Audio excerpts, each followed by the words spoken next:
নমস্কার, কেমন আছেন সবাই? আমার চ্যানেলের আরও একটা রেসিপিতে আপনাদের সকলকে স্বাগত জানাই। আশা করছি আপনারা সকলেই ভালো আছেন, আমিও বেশ ভালো আছি। আজকে আমি তোমাদের কাঁচা আমের চাটনি বানিয়ে দেখাবো। এর জন্য দেখো, এখানে আমি একটা বড় সাইজের একটা ছোট সাইজের কাঁচা আম নিয়েছি। আমটাকে ভালো করে খোলা ছাড়িয়ে ধুয়ে নিয়েছি, আর তারপর এইভাবে লম্বা লম্বা টুকরো করে কেটে নিয়েছি। এখন কড়াইতে 1 চামচ মতো সরিষার তেল দেব, আর তেলটা গরম হয়ে গেলে ফোড়নের জন্য দেব 1 চামচ, ছোটো চামচের 1 চামচ কালো সর্ষে, আর তার সাথে দেব একটা শুকনো লঙ্কা। আমি আজকে আমের চাটনির ফোড়নটা কালো সর্ষে দিয়ে বানাচ্ছি। আপনারা চাইলে এখানে 1/2 চামচ মতো 5 ফোড়নও দিতে পারেন কালো সর্ষের পরিবর্তে, তবে কালো সর্ষে দিয়ে এই আমের চাটনিটা খেতে বেশ সুন্দর হয়। এখন ফোড়নটা 1 মিনিট ধরে ভেজে নেওয়ার পর কেটে ধুয়ে রাখা আমগুলোকে দিয়ে বেশ কিছুক্ষণ ধরে নেড়ে নেব।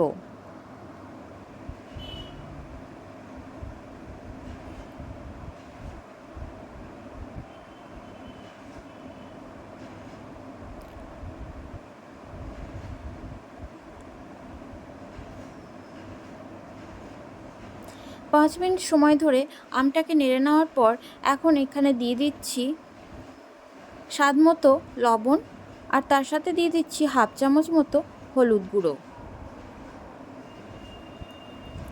এখানে আপনারা চাইলেও কালারের জন্য কাশ্মীরি রেড চিলি পাউডারটা ব্যবহার করতে পারেন। এখন নুন এবং হলুদ দেওয়ার পর আমটাকে বেশ কিছুক্ষণ ধরে নেড়ে নেব, অর্থাৎ হলুদের কাঁচা গন্ধ যাওয়া পর্যন্ত আমটাকে নেড়ে নিতে হবে। আর তারপরই দিয়ে দিতে হবে জল। এখানে আমি নর্মাল জলই ব্যবহার করেছি।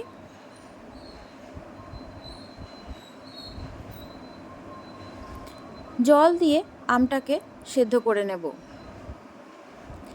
আজকে আমি এই আমের চাটনিটা খুব সহজ পদ্ধতিতে বানাচ্ছি। নিত্য প্রয়োজনীয় লাঞ্চের জন্য এভাবে কিন্তু আপনারা আমের চাটনিটা বাড়িতে বানিয়ে নিতে পারেন। খুব তাড়াতাড়ি হয় আর খেতেও বেশ অসাধারণ হয়। এখন আমটাকে সেদ্ধ করে নেব। আম সিদ্ধ হয়ে গেলে এর মধ্যে দিয়ে দিতে হবে পরিমাণ মতো চিনি। এক্ষেত্রে আমার আমটা সেদ্ধ করা হয়ে গেছে।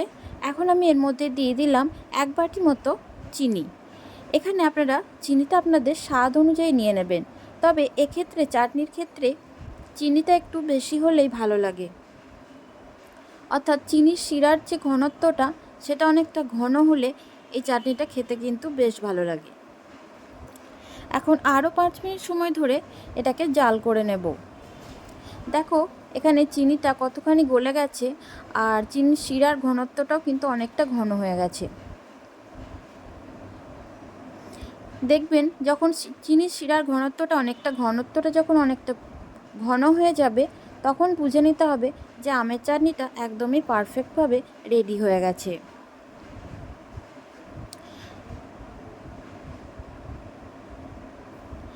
এখন শেষে দিয়ে দেব একটু ভাজা মশলা। এখানে ভাজা মশলার মধ্যে আমি দিয়েছি জিরে আর ধনে।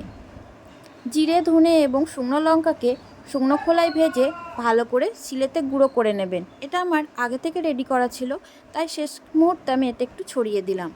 এটা দেওয়ার ফলে আমের চাটনির টেস্টটা কিন্তু আরও অনেক বেশি হবে।